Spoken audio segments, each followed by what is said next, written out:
लाडकी बहिणींना नमस्कार. आता तुमच्यासाठी खूप मोठी आनंदाची बातमी असणार आहे. ती पहिली सुरुवातीला तुम्हाला आनंदाची बातमी सांगतो. ज्या महिला बालविकास विभागाच्या मंत्री आहेत आदिती तटकरे यांनी एक ट्विट पोस्ट केली आणि ती पोस्ट काय आहे मी तुम्हाला वाचून दाखवतो. तर त्यांनी स्वतः ती पोस्ट केली आहे. मुख्यमंत्री माझी लाडकी बहीण योजना महत्त्वाची सूचना असं एक टायटल दिलं. महाराष्ट्रातील महिलांच्या आर्थिक सक्षमीकरणासाठी त्यांच्या आरोग्य व पोषणामध्ये सुधारणा करण्यासाठी मुख्यमंत्री माझी लाडकी बहीण योजना राबवण्यात येत आहे. या योजनेच्या प्रभावी अंमलबजावणीसाठी सर्व लाभार्थ्यांना दिनांक 31 डिसेंबर 2025 रोजीपर्यंत ई-KYC करण्याची मुदत देण्यात आली होती. पुढे आहे, तथापि काही कारणास्तव ई-KYC करताना चुकीचा पर्याय निवडण्याची बाब निदर्शनास आली आहे. म्हणूनच योजनेच्या निकषानुसार या लाभार्थी महिलांची क्षेत्रीय स्तरावर अंगणवाडी सेविकामार्फत प्रत्यक्ष पडताळणी म्हणजे फिजिकल व्हेरिफिकेशन करण्याच्या सूचना राज्यातील सर्व जिल्हाधिकाऱ्यांना देण्यात आल्या आहे. तर आता याच्यामध्ये काय होणार आहे, आता फक्त आज त्यांनी ट्विट केलं आहे आणि आजच त्यांनी जिल्हाधिकारी यांना सूचना दिल्या आहे. तर येत्या 7-8 दिवस तरी लागतील याला, की जिल्हाधिकारी प्रत्येक गावामधील अंगणवाडी का सेविका असतात यांना आता सांगतील की तुम्ही गावागावामध्ये जा आणि अंमलबजावणी करा. तर ही अंमलबजावणी ऑनलाईन आहे की ऑफलाईन आहे अजून काही म्हणजे तसं निदर्शनास आलं नाही. पण ही अंमलबजावणी होण्याच्या अगोदर तुम्हाला काही विनंती आहे. काही तुमचे डॉक्युमेंट क्लिअर करून घ्यायचे आहे. तुमचं आधार कार्ड, तुमचं पासबुक बँक, तुमच्या पतीचं आधार कार्ड, हे जे आहे ना आता हे कलेक्ट करून ठेवा, व्यवस्थित एकत्र करून ठेवा. आणि दुसरी गोष्ट म्हणजे तुमच्या बँकेसोबत तुम्ही KYC केली आहे का. आता बँकेचं KYC काय असतं, काही बँकांना प्रत्येक वर्षाला KYC करावं लागते, काही बँकाला 2-2, 3-3 वर्षाचे वेगवेगळे क्रायटेरिया असतात. तर आता तुमचं अकाउंट कोणत्या बँकेमध्ये आहे माहीत नाही, तर त्यानुसार ते रूल असतात. परंतु हे सुरू होण्याच्या अगोदर तुम्हाला एक विनंती आहे, तुम्ही बँकेमध्ये जाऊन KYC करून घ्या. कारण की 2026 हे नवीन वर्ष लागलेलं आहे आणि काही बँकेमध्ये प्रत्येक वर्षाला KYC करावं लागते. KYC याच्यासाठी असतं की माणूस सध्या हयात आहे किंवा नाही, किंवा ओरिजिनल आहे किंवा नाही. तर यासाठी KYC पुन्हा प्रत्येक वर्षी केली जाते. तर तुम्ही आता सध्या जी लाडकी बहीण योजनेची ई-KYC सुरू होणार आहे, म्हणजे ती अंमलबजावणी अजून होणार आहे, पण त्या अगोदर तुम्ही तुमची बँकेमधील ई-KYC करून घ्या आणि आपला मोबाईल नंबर आधार कार्डशी लिंक आहे की नाही हे देखील एकदा व्हेरीफाय करून घ्या.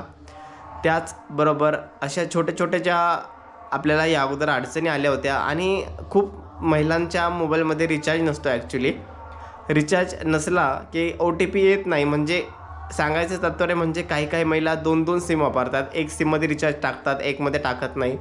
त्यामुळे आपलं जो आधार कार्डशी लिंक आहे किंवा बँकेशी लिंक आहे तो सिम कार्ड तुम्ही नेहमी यूज करा. कारण की त्याच्यावर जर रिचार्ज मारला नाही, इनकमिंग बंद होतात, सिमवर OTP येत नाही. तर माझी विनंती आहे, खूप साऱ्या महिलांचा असाच प्रॉब्लेम आहे. तर OTP न येण्याचं कारण हे देखील एक असू शकतं की खूप दिवस जर रिचार्ज केलं नाही तर OTP येत नाही. तुम्ही तो देखील एक काळजी घ्या. आणि डॉक्युमेंटली म्हटलं तर सध्या आता ऑनलाईन होणार आहे किंवा ऑफलाईन होणार आहे सांगता येत नाही. पण शक्यतो आता त्यांच्यावर डिपेंड असेल, कारण की ऑनलाईन तर एवढ्या लवकर शक्य नाही. कारण की ऑनलाईन त्यांना पडताळणी करायची म्हटलं तर वेळ लागेल, ते सॉफ्टवेअर तयार करावं लागेल, त्याच्यामध्ये ऑप्शन करावं लागेल आणि अंगणवाडी का सेविका हे करू शकता का नाही त्यांची पण बघावं लागेल, म्हणजे पॉसिबिलिटी आहे की नाही त्यांची करण्याची. तर शक्यतो हे ऑफलाईनच होईल.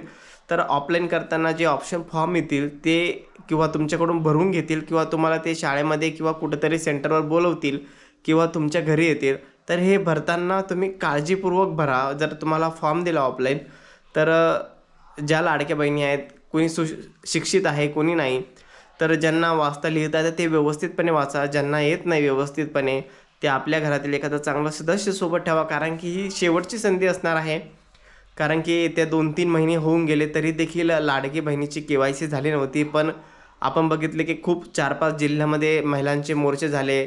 वाशिममध्ये झाले, इकडे अकोलामध्ये झाले, अमरावतीमध्ये झाले, भंडाऱ्यामध्ये झाले, गोंदियाकडे झाले. म्हणजे या बऱ्याच ठिकाणी काय झालं की महिलांचे मोर्चे झाले. त्यामुळे त्यांच्याकडे देखील खूप तक्रारी गेल्या, मुख्यमंत्र्याकडे तक्रारी गेल्या, महिला बालविकास विभागामध्ये देखील तक्रारी गेल्या. आणि मी आपल्या व्हिडिओमध्ये पहिल्यापासून सांगतो, जेव्हापासून लाडकी बहिणीची KYC बंद झाली आणि हप्ते बंद झाले आहे तेव्हापासून प्रत्येक व्हिडिओमध्ये शेवटी तुम्हाला सांगतो की जर तुमचा हप्ता आला नाही, तुम्ही महिला बालविकास विभागाला तक्रारी द्या आणि स्थानिक राजकारण्यांना द्या. तुम्हाला मंत्र्यांचं मेल देखील पाठवलं होतं, ते देखील त्याच्यावर तक्रारी द्या. तर कळत नकळत काही महिलांनी खूप साऱ्या मेल केले आणि त्यांनी स्थानिक राजकारण्यांना किंवा आपल्या महिला बालविकास विभागाला देखील त्यांनी पत्र दिले. तर आनंद आहे महिलांना, हे सगळं तुम्ही उठलात केलात तरी देखील अजून सध्या फक्त त्यांनी आज ट्विट केलं. पण याला तुम्हाला जलद गतीने जर पुन्हा KYC सुरू करायची असेल तर तुम्ही तुमचा आवाज उठवा. आणि खूप साऱ्या महिलांचं असं म्हणणं आहे की ऑफलाईन करण्यापेक्षा पुन्हा जी KYC आहे त्याला तुम्ही करेक्शनसाठी ऑप्शन दिलं तर खरंच हे बेटर राहील. कारण की आता पुन्हा 1-2पासून सुरू करणं हे योग्य नसतं. आता जे आहे त्यालाच करेक्शनसाठी करेक्शन फॉर्म जर ओपन करून दिलं गव्हर्नमेंटने तर हे महिलांना एकदम जलद गतीने आणि फास्ट गतीने होईल. ऑफलाईनपेक्षा ऑनलाईन व्हेरिफिकेशन जास्त लवकर होतं, कारण की आपण आधार कार्ड त्याला जोडतो, नंबर टाकतो. तर याच्यामुळे काय होतं की पटकन व्हेरीफाईड होतं. जर ऑफलाईन आधार कार्ड वगैरे दिले तर त्याला सध्या परत टायपिंग करताना वगैरे थर्ड पार्टीकडून परत मिस्टेक होऊ शकतात.